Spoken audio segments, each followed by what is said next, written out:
With the Cannes Film Festival just getting started this week, we are finally starting to enter a new Oscar season, or I guess I shouldn't really say finally. It's been a couple of months since last year's Oscars, and I got 20 movies that I want to talk about here, 10 honorable mentions, and then a top 10 for just contenders, and this top 10 is just sort of my Best Picture nominee projection at the moment. Of course, when you're predicting in May, typically you never get this stuff right. There's a lot of movies that you don't even know about, but that's kind of the fun of making these May predictions, to just kind of see what does possibly stick. I'm sure there's a bunch of films that can that I wasn't even considering that are gonna end up being huge hits, and that's how every Oscar season goes. You win some and then you lose a lot. But let's start off with our 10 honorable mentions. Anemone, F1, Ballad of a Small Player, Hamnet, Die My Love, J. Kelly, The Life of Chuck, No Other Choice, Avatar Fire and Ash, and After the Hunt. But now with number 10. It's pretty simple. I mean, it's Paul Thomas Anderson and Leonardo DiCaprio coming together to make a film that costs hundreds of millions of dollars to make. It's the kind of movie that, after seeing how well Sinners has done, maybe Warner Bros. Can make some similar magic happen for one battle after another.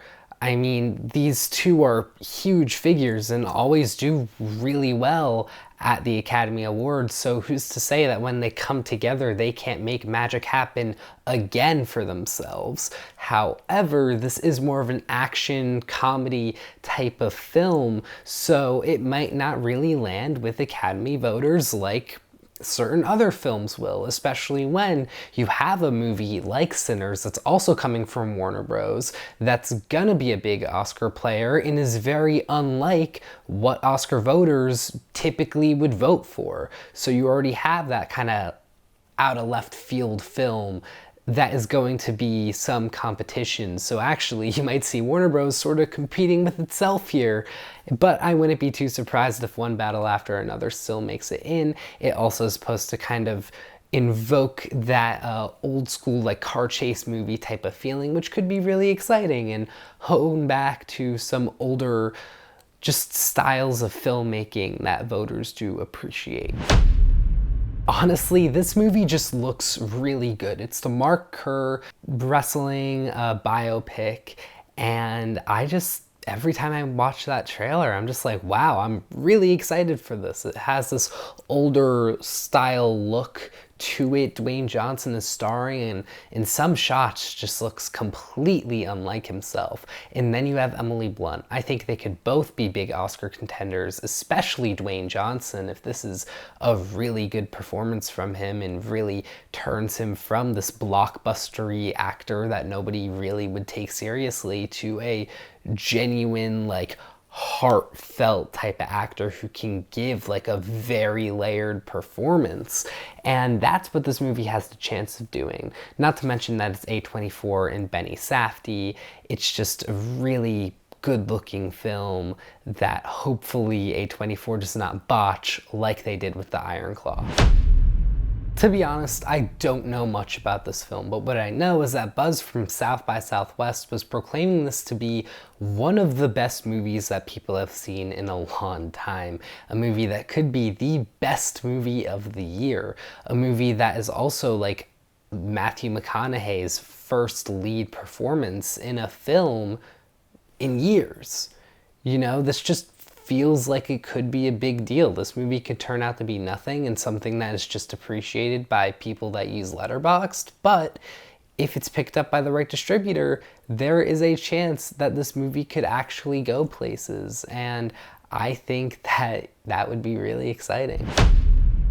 If last year taught us anything, it taught us to not doubt the musical biopic genre, that it's just a really like much appreciated genre and people like those stories, and if it's directed well and has a good performance, chances are it can do really well at the Oscars. And this year, we got A24's Deliver Me From Nowhere, starring Jeremy Allen White and Jeremy Strong, all about Bruce Springsteen. So there's a chance that this movie could take the Oscars by storm again, just like A Complete Unknown did. But the only sort of counterpoint to that is that last time we had like back-to-back pretty big musical biopics come out was when it was Bohemian Rhapsody one year, and then the following year it was Rocket Man. And Rocket Man did not do nearly as well as Bohemian Rhapsody. So we could see something like that happen, where Complete Unknown was really big, but then Deliver Me From Nowhere just came a year too early, where there's a bit of burnout for really pushing a musical biopic, and this year just might not be the year for that to happen. But if Deliver Me From Nowhere is just an exceptional film, then chances are voters won't care. And it's also coming from A24, so you know it's gonna have that like real indie feel, and that's probably gonna be really solid. This is Benicio del Toro's newest film, distributed by Netflix, or I guess not even distributed because it's just gonna go onto the platform, so released by Netflix. Had to make that little distinction there. It stars Oscar Isaac as Dr. Frankenstein and Jacob Elordi as Frankenstein's monster. This movie has been possibly 20 years in the making for Del Toro. It has been a film that he has dreamed of making for a very long time, so there's just story behind that. Not to mention that many of his more genre type of films do end up doing pretty well, like Nightmare Alley. And you could even say that The Shape of Water was a bit of or it was a genre film. It was sort of a creature film, and that won Best Picture. So Del Toro's movies are just really resonated with by Oscar voters, and I don't want to doubt him until I'm given proof to doubt him. So Frankenstein is totally a top 10 movie for me. The two Yorgos Lanthimos films that have had the most success at the Oscars have been The Favorite and Poor Things. What do those two have in common? Not just that they're written by Tony McNamara, but that they are not written by Lanthimos, that someone else came in to write that script. When Lanthimos writes a movie, you get something a lot more like last year's Kinds of Kindness, which is not the sort of movie that Oscar voters are going to be giving much attention.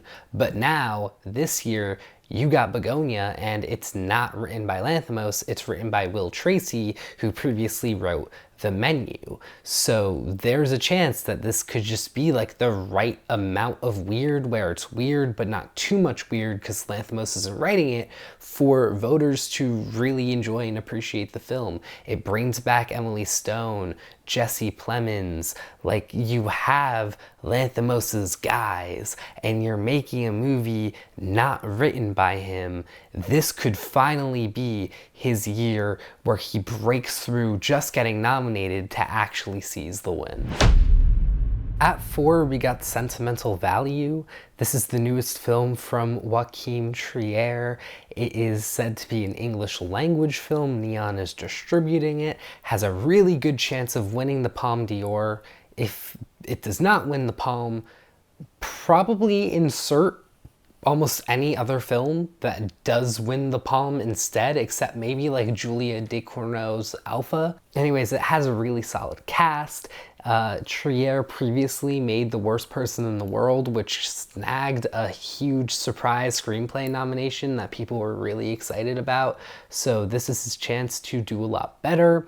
However, since this is an English language film, there is just that risk that the dialogue just doesn't really translate too well. You saw that issue with Almodovar last year, who made The Room Next Door, and that did not translate well for viewers at all and didn't get great reception. I was just talking to a family member the other day, and she was telling me how she loves all of Almodovar's films, but then tried to watch The Room Next Door and literally shut it off in the middle because the dialogue was just so clunky. So you do sometimes see that error in translation, but as long as we don't get that, I think Sentimental Value has a great chance at making some noise for the Oscars. This honestly just feels like a really easy pick. Wicked did very well at the awards last year and came home with a lot of nominations, just not too many wins. This is the concluding part 2 to Wicked, so it's going to be wrapping up all those character arcs, having a bit more emotionality to it, and could possibly resonate more with viewers. My hesitation is just that I personally didn't really like Act 2 of Wicked. I thought it was kind of goofy and underdeveloped and, you know, focused a lot on providing some Alice in Wonderland Easter eggs that just didn't necessarily feel necessary. But if Wicked for Good manages to fix that and provide more reason for the Alice in Wonderland connections that we are getting and like flesh them out more rather than just, you know, forcing them in, I think it could be a much better film than the actual second act of the musical. Almost a guarantee, even, to get a nomination. Like, let's be honest, unless this is significantly worse than Wicked Part 1, or the competition is just so fierce, this is gonna get a nomination. This is A24's biggest budget film ever, even bigger than Civil War. It's directed by Josh Safdie, it stars Timothée Chalamet, and not only did last year with The Complete Unknown teach us to not doubt musical biopics, but it also is teaching us to not doubt Timothée Chalamet on Christmas, because we're getting that again with A24 for Marty Supreme, and it's said to be like this biopic that's heavily fictionalized, so it should just kind of run fast and loose with its storytelling and not feel constrained by biopic norms. It has Gwyneth Paltrow, Tyler the Creator, and just a really solid cast, so I'm just very excited for this movie personally. But with that being said, I know it just came out and there is recency bias, but the hype and adoration and love for this film is akin to Everything Everywhere All at Once. And movies like that, like even Oppenheimer, you know, just bigger films that come out earlier in the year but just blow everyone away and are instantly regarded as a masterpiece. You know, a movie like Everything Everywhere was not the kind of film that you would have expected to win Best Picture at the Oscars, but it was so incredible and blew so many people away that it managed to do so. Sinners can be that next Everything Everywhere. Coogler and MBJ just came together and honestly made magical cinema. This is the best movie of the year, in my opinion, by far. Well, actually, maybe not by far. I really like Neza too. But this is still just a fantastic movie. MBJ will totally be getting an Oscar nomination. Coogler will probably be getting multiple Oscar nominations for directing and for the script. The technicals for this film will probably go crazy. I mean, sure, it is a horror film, and most horror films don't do well at the Oscars, but most horror films also don't score an A+ cinema score. And Sinners did. I don't want to doubt that to happen again and kind of hold back my predictions like I was personally doing with Everything Everywhere, where it took me a while to finally admit, okay, actually, yeah, this is gonna win the Oscar.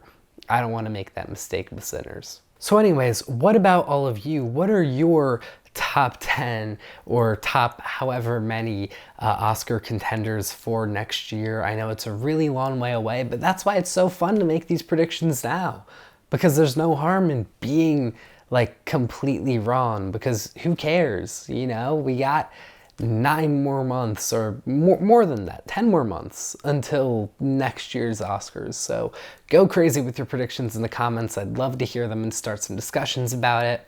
And with that being said, I'll see you all in the next video. Take care.